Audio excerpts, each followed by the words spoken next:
চলে এলাম আজকে আপনাদের সঙ্গে মজাদার আমের মোরব্বা বানানোর রেসিপি শেয়ার করার জন্য। আসসালামু আলাইকুম সম্মানিত ভিউয়ার্স, আপনারা সবাই কেমন আছেন? আশা করি আল্লাহর অশেষ রহমতে আপনারা সবাই সুস্থ আছেন এবং ভালো আছেন। আমগুলো গ্রামের বাড়ি থেকে নিয়ে এসেছিল, তো সেখান থেকে কিছু আম আমি এভাবে কেটে নিয়েছি। আমের মোরব্বা বানানোর জন্য একটু কুইটা যেন শক্ত হয় সেই ধরনের আম নিতে হয়। এই তো আমি এভাবে কেটে নিয়েছি কিছু আম। তো এগুলো আমি এখন কাঁটা চামচের সাহায্যে একটু কেচিয়ে নেব, অর্থাৎ ছিদ্র করে নেব, যেন আমের টকগুলো বেরিয়ে যায়। আর যখন চিনির শিরায় দিব তখন যেন মিষ্টিগুলো ভালোভাবে আমের ভিতরে ঢোকে, সেজন্য। তো ভিডিওটি না টেনে সম্পূর্ণ দেখার চেষ্টা করবেন প্লিজ। আর ভিডিও দেখার শুরুতে অবশ্যই একটা লাইক দিয়ে নেবেন। আজকেই যারা প্রথম আমার ভিডিওটি দেখছেন তারাও অবশ্যই চ্যানেলটিকে সাবস্ক্রাইব করবেন এবং পাশে থাকা বেল আইকনটিতে ক্লিক করে অল বাটনে প্রেস করে দিবেন। তাহলে আমি যখনই নতুন নতুন ভিডিও আপলোড করব তার নোটিফিকেশন আপনার কাছে চলে যাবে। এই তো আমি এভাবে আমগুলো কেচিয়ে নিচ্ছিলাম কাঁটা চামচের সাহায্যে। আমগুলো খুবই টক, সেজন্য একটু বেশি করেই আমি এটা করছিলাম যেন টকগুলো বেরিয়ে যায়। এই কাজটা আসলে খুবই সাবধানের সঙ্গে করতে হয়। আমি অনেকবার আমার হাতে লেগেছে এটা করতে গিয়ে। আসলে প্রত্যেকটা জিনিসই মানে খাওয়ার আগে যতটা পরিশ্রম করতে হয়, আর এই গরমের ভিতর মনে হয় যে তার চেয়ে না খেয়ে থাকাই ভালো। তো যাই হোক, যেহেতু আমের মোরব্বাটা আমি অনেক পছন্দ করি, তো আমগুলো আমি কেচিয়ে রাতে এরকম করে সারা রাত আমি এভাবে ভিজিয়ে রেখেছিলাম পানিতে। দেখেন যে কত টক পানি বেরোচ্ছে, পানির কালারটা কেমন হয়েছে। অনেকবার আমি এভাবে আমগুলো চিপে চিপে টক বের করে দিয়েছি, পানি চেঞ্জ করে দিয়েছি, তারপরেও এখনও অনেক বেরোচ্ছে। আমের মোরব্বাটা আসলে টক আম দিয়ে করলেই ভালো লাগে, কেননা একটু টক মিষ্টি আমার কাছে বেশি ভালো লাগে। তো যাই হোক, আমি এগুলো এখন চিপে আমগুলো পানি থেকে তুলিয়ে নিচ্ছি, কেননা সারা রাত যেহেতু ভিজিয়ে রেখেছি আর দরকার নেই, যথেষ্ট হয়েছে।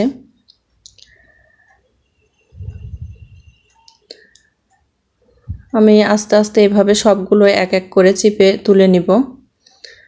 তো ভিডিওটি কেমন লেগেছে অবশ্যই জানাবেন। আর যারা অলরেডি আমার চ্যানেলটিকে সাবস্ক্রাইব করেছেন তাদেরকে অসংখ্য ধন্যবাদ। আর আমি যাদেরই ভিডিও প্রথম দেখি কমেন্ট করে আসি, তো সেটা নিয়ে একটু কথা বলি। আমি প্রথম যেদিন যার ভিডিওই দেখি না কেন, ভিডিও দেখার শুরুতে একটা লাইক দিয়ে দেই, আর ভিডিও দেখা শেষ করে চ্যানেলটিকে আমি সাবস্ক্রাইব করি প্লাস কমেন্ট করে রেখে আসি। ওই প্রথম দিনেই আমি এই কাজটা করে দেই। তো যাই হোক, আমি এভাবে সবগুলো আম একটা জালের মতো যে ব্যাগগুলো থাকে ফলের, সেই ব্যাগের ভিতর তুলে একটু শুকোতে দিয়েছিলাম পানিগুলো ঝরানোর জন্য। যদিও অনেক চিপেছি, তারপরেও 20 মিনিটের মতো রেখেছিলাম। তো আমি নিয়ে এসে এখানে কড়াইয়ে দিয়ে দিয়েছি। প্রথমে আমগুলো দিয়েছি, তারপরে আমি 3 টুকরো তেজপাতা দিয়েছি, 2 টুকরো দারচিনি, 2 টুকরো লবঙ্গ, একটা এলাচ। এখানে আমি চিনি দিয়ে দিলাম।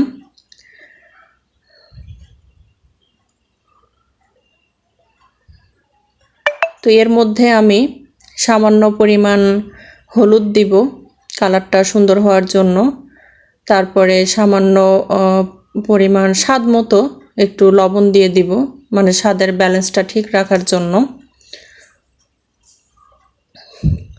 আর 1.5 কাপ পরিমাণ আমি পানি দিয়ে দিব। দিয়ে একদম লো আছে একটু লং টাইম এটা রান্না করতে হবে, জাল দিয়ে নিতে হবে যেন চিনির শিরাটা আস্তে আস্তে আমের ভিতরে যায়।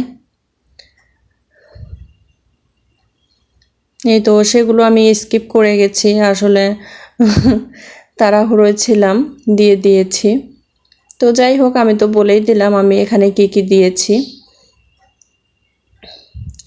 এভাবে আমি নেড়ে চেড়ে আমগুলো ভালোভাবে মিশিয়ে নেব চিনির শিরার মধ্যে।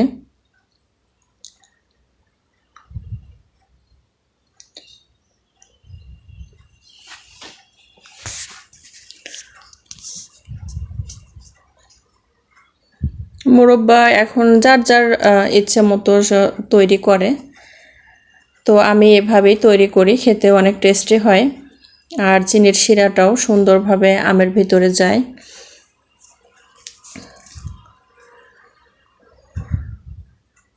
এই তো আমি একটু পর পর নেড়ে দিচ্ছিলাম।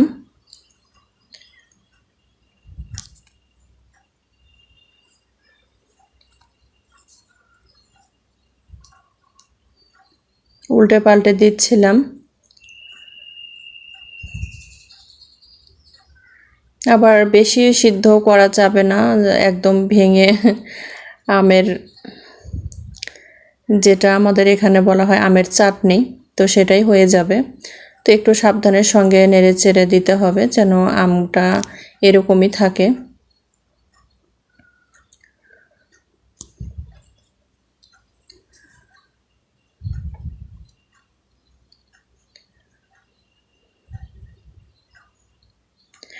আর যারা আজকেই প্রথম আমার চ্যানেলটির ভিডিও দেখে যদি সাবস্ক্রাইব করেন তাহলে একটা কমেন্ট করে যাবেন, আমাকে একটা ইঙ্গিত দিয়ে যাবেন শুধু, যেন আমি বুঝতে পারি যে আপনি আজকেই প্রথম আমার চ্যানেলের বা আমার পরিবারের সদস্য হয়েছেন বা চ্যানেলটিকে সাবস্ক্রাইব করেছেন। ইনশাল্লাহ আমি তাদেরকে 24 ঘন্টা পর ব্যাক দিয়ে দিব, তাদের চ্যানেলেও আমি ভিজিট করব।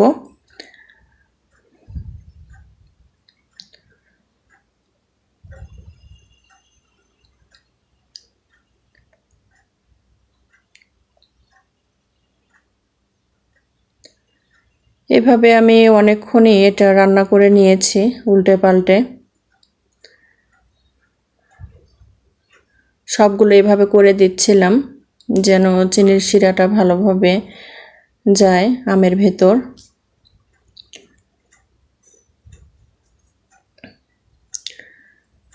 এই তো হয়ে গেছে প্রায়।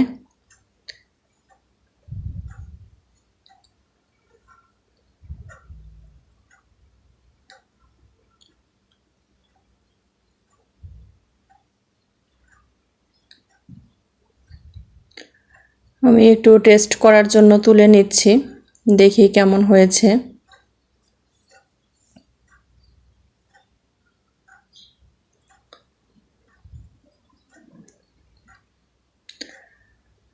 তারপরে আমি এটা ঠান্ডা হয়ে গেলে আমি একটা কাচের বয়মে রেখে দেব।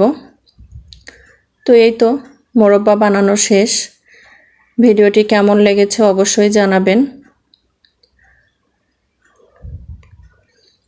খেতে দারুণ হয়েছিল, অনেক ভালো লাগছিল। তো এটা আসলে ঠান্ডা করে খেতে আরও বেশি মজা লাগে।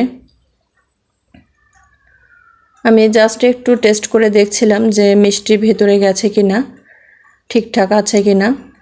তো দেখলাম সবই ঠিক আছে, খেতে অনেক মজা হয়েছে। তো যাই হোক, পরবর্তী ভিডিও দেখার আমন্ত্রণ জানিয়ে আজ এখানেই শেষ করছি। সবাই সুস্থ থাকবেন, ভালো থাকবেন, আর ভিডিওটি কেমন লেগেছে অবশ্যই কমেন্টে জানিয়ে যাবেন। আল্লাহ হাফেজ।